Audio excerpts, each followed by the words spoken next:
All right, so interesting speech. I kind of have mixed thoughts about it. Me too. I have a list of good and bad. We have lists of good and bad. Yep. Okay, so let's start it, okay? So Joe Biden gives a State of the Union tonight, and a bit of a mixed speech. There's a bunch of positives. He mentioned a lot of things he did that were positive, that were true. Whoa, okay, so I'm gonna list some of those for you, and then a bunch of things that, of course, we were discouraged by. Some of them fall in the bucket of things he didn't get done and almost kind of pretended that he got done. No, definitely pretended he got done. And then, like tax increases for the rich. He didn't get that done. Yeah, and drug reductions in prices, et cetera. So we'll get to that too. And the second part that was discouraging about the speech is how much he needlessly embraced Republicans. And so he gave them half credit for all the positive things he did. That's right. When he got maybe like 12 votes on all of those bills from all of those Republicans. So it's just totally needless. And that's what he does all the time, and I can explain why in a second too. But first, let me just list a couple of quick things. He's bragged about the best unemployment rate we've had since 1969. That is true, and a lot of jobs have been created. He bragged about reducing the deficit by $1.7 trillion in the last 2 years. That's a pretty great job, right? And then on top of that, and this is very rare for Joe Biden, he then mentioned that no one in history has ever increased it more than Donald Trump. Yeah, that was fantastic, and that was true. And the Republicans lost. They're like, boo, we don't like facts. Yeah. We're anti-facts, okay? So that's indisputably true. Real quick, just a caveat to that, it would have been nice if he also added the fact that part of what made the deficit explode under Trump's leadership was the tax cuts for the rich and corporations. Yeah, but of course he didn't do that. So on the infrastructure bill, he had the second time where he tweaked the Republicans, where he said, "I'll see you at the ribbon cutting ceremonies," basically, because he's making fun about how they're trying to take credit for it after voting against it, right? So that was a nice little jab there, and it was right to talk about the infrastructure bill, and he mentioned some of the positives of it, which are very true. And then they passed provisions saying that companies that are over $1 billion have to pay at least 15% in taxes. Look, I would do a lot more. It's the bare minimum, but good. And the Republicans are like, no, boo, that's our beloved corporations, don't do it. And so that, look, I could give you more of the list. I want to go to Anna in a second. But one of the interesting things about this speech was what the Republicans applauded and what they didn't applaud. So they refused to applaud holding oil company executives accountable. They refused to applaud when he was talking about lowering drug prices. So there was a moment there where it looked like the Republicans were basically saying it was bad to reduce drug prices, and that was unbelievable, right? Mm-hmm. And then when he said billionaires should at least pay the same tax rate as teachers and firefighters, no Republican applauded, none of them stood. And so that is like, they have a pro-billionaire position. Billionaires should pay less than teachers. Do they think that's a popular position? At least pretend you're on the average American side. So and then the Republicans started booing. At one point, McCarthy shushed some female voice on his side. It sounded like Marjorie Taylor Greene because they were getting out of control. Mm-hmm. And then Biden started debating them a little bit. That he shouldn't have done that. No, don't engage with them. Yeah, that kind of devolved.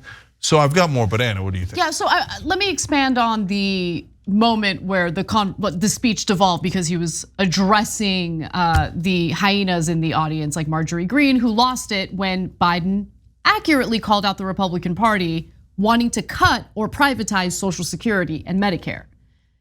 First off, look, I love that Biden brought that up.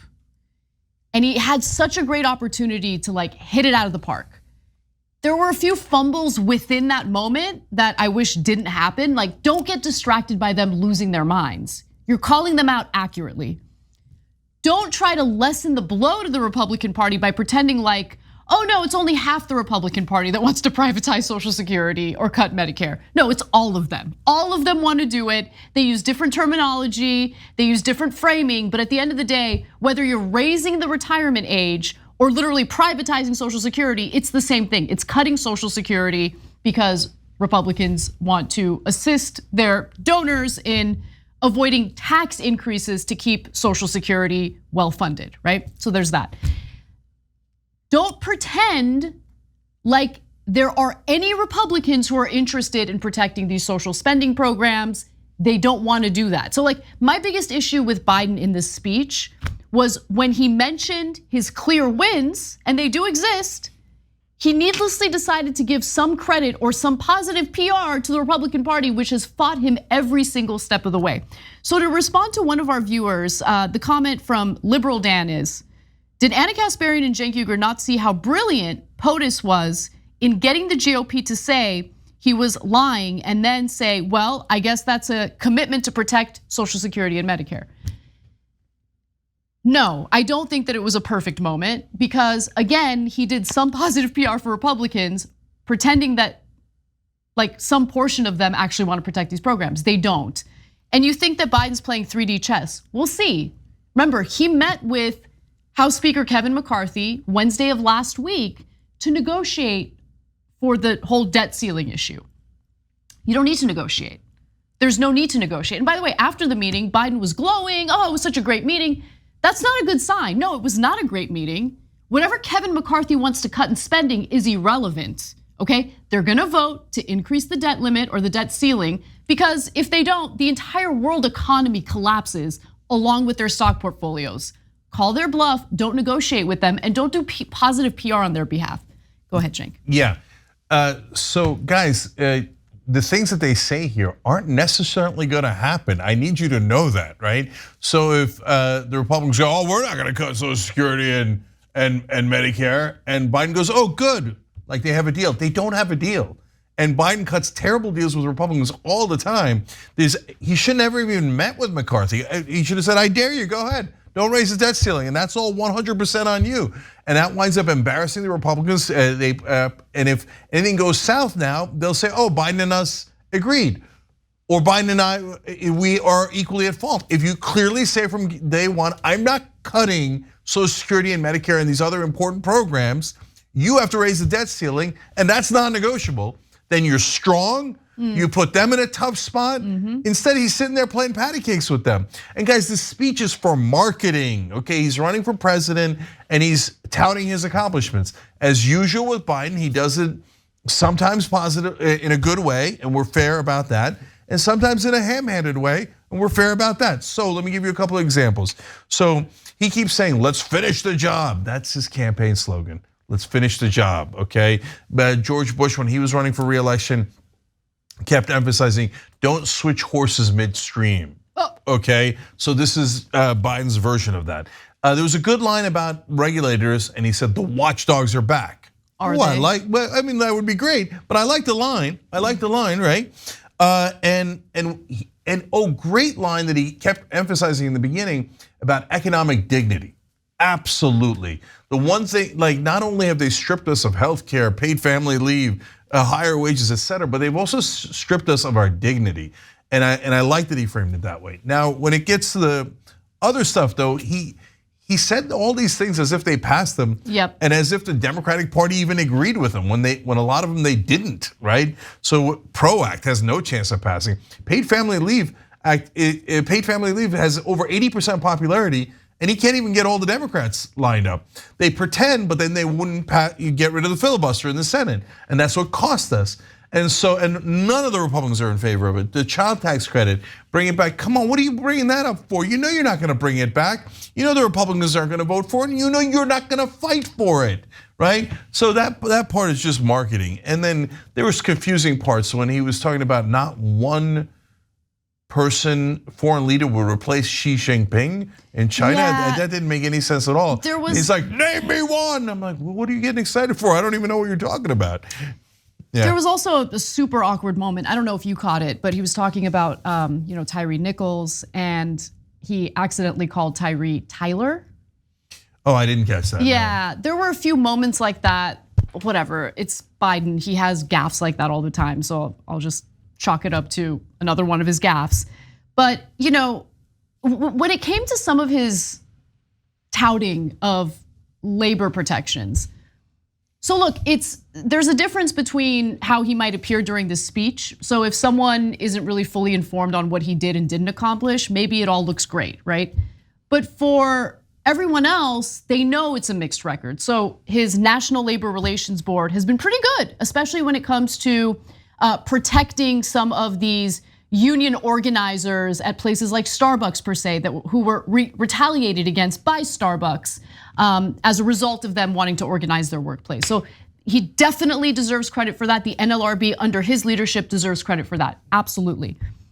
But at the same time, it's really hard for me personally to forget the fact that he could have intervened on behalf of rail workers to force the employers to provide paid leave so these workers could deal with family emergencies, deal with personal matters. Right now, they get penalized. They don't get, some of those rail workers don't even get a single day of paid leave. And when they were about to strike, Biden crushed them. And I have an issue with that. I can't forget about that. Yeah, 100%. So finally, when you look at the summary of this, you've got the frustrating parts where he's kind of misleading folks. For example, when he says corporations should do the right thing, that's not a thing. No corporation goes, you know what, I'm going to turn down billions or millions of dollars in profit because I want to do the right thing. Corporations are profit maximizing machines. They're not human beings. Treating them as if they're humans you could appeal to is absurd, and it feeds into their lack of action in Congress to hold them accountable. So there's in summary, yes, there were good parts. I liked also, by the way, when he pretty much yelled out, let's ban assault weapons. The right wing is gonna hate that, but he was strong about it, and I appreciate that, right? And then, but the appeasement of the Republicans was maddening. So when he talks about it here, I'll give you last two examples here. The non-compete agreements, okay? So that's another good proposal. Hey, why are you making it? Somebody working at Burger King sign a non-compete agreement? That's absurd. Non-compete agreements should be for people with unique talents. And you say, okay, look, I'm paying you all this money, but I don't want you to go over to that movie studio or that other team, et cetera, right? It shouldn't be for regular, average Americans. That's right. Crazy, and it's very oppressive. Okay, so you got a good proposal. Then you're supposed to put the Republicans on the spot and say, hey, wait a minute. Are you gonna say that the companies should be allowed to take away their job opportunities? Is that what the Republicans are gonna say? Say it, I dare you to say it, right? Whenever they pushed back with all the yelling, whether it was on Social Security or Medicare, or here's the last one, the $35 cap on insulin. Now, most of it is a fraud. They protected the drug companies. We can't negotiate with 99.9% of them, right? But on insulin, because it's so prominent and gets so much attention, they did do the right thing. It's for Medicare recipients specifically. Yeah, right, it's a fig leaf. It's just for Medicare recipients and it's just insulin, right? But at least that is good, right? And the Republicans even oppose that. That's perfect. That's when a strong leader has to say, all right, Republicans, you're not even applauding to this. Do you want people to pay more than $35 for their insulin? Then stand up and say it.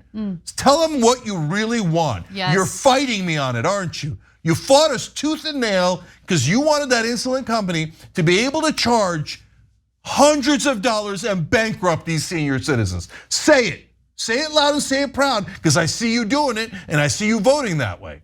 But Biden does not have that fight in him, and he's never going to.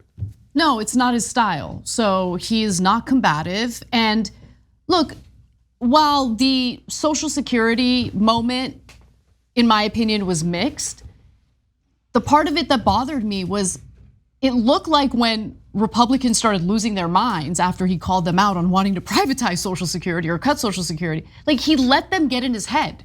And he was starting to fumble and bumble in the middle of his speech. No, ignore them. You do have the moral high ground here, right? You want to protect Social Security and Medicare. Hopefully you're being honest about that. They don't, they want to cut it. You called them out, so stick to what you're doing here. Call them out and don't cower as soon as they start yelling. So you'll see flashes of strong Joe Biden, Dark Brandon, if you will. Yeah. But it's actually not Dark Brandon. It's strong Joe Biden when he says ban assault weapons, make sure that insulin is only $35, et cetera, right? But there actually is no Dark Brandon where he actually goes and fights Republicans on your behalf. Right. Right. So that's where he gets that's where he becomes Putin, right? And he melts and he's like, hey, guys, no, okay, all right, good. All right, let's not cut it. See, we all agree, we all agree. I mean, on half the bills that he passed, he got no Republican votes.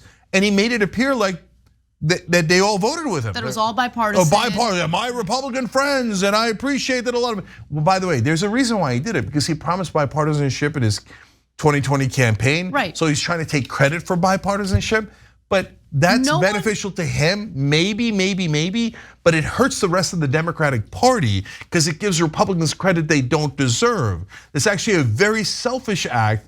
Plus, at the end of the day, it's not gonna help him anyway. It's counterproductive because fighting the other side is a much better way to win than to give them false credit they didn't even earn. Listen, feeling like you need to be obsessed with a campaign promise that the majority of ordinary Americans don't care about is crazy. Ordinary Americans care about their lives improving, their financial stability existing, because a lot of Americans don't even have that, right? They don't care about whether or not you can be friends with the Republican Party, okay? They don't care about that at all. Corporate media cares about that because bipartisanship typically means handouts to corporate interests, okay? Ignore the corporate media. Serve the people who you claim to serve, the voters. They don't care about the unity and the bipartisanship. They want results. And if you're going to put bipartisanship and unity above getting results, I think it's actually a terrible strategy. Thanks for watching The Young Turks, really appreciate it. Another way to show support is through YouTube memberships. You'll get to interact with us more. There's live chat emojis, badges. You've got emojis of me, Anna, John, JR, so those are super fun. But you also get playback of our exclusive member-only shows and specials right after they air.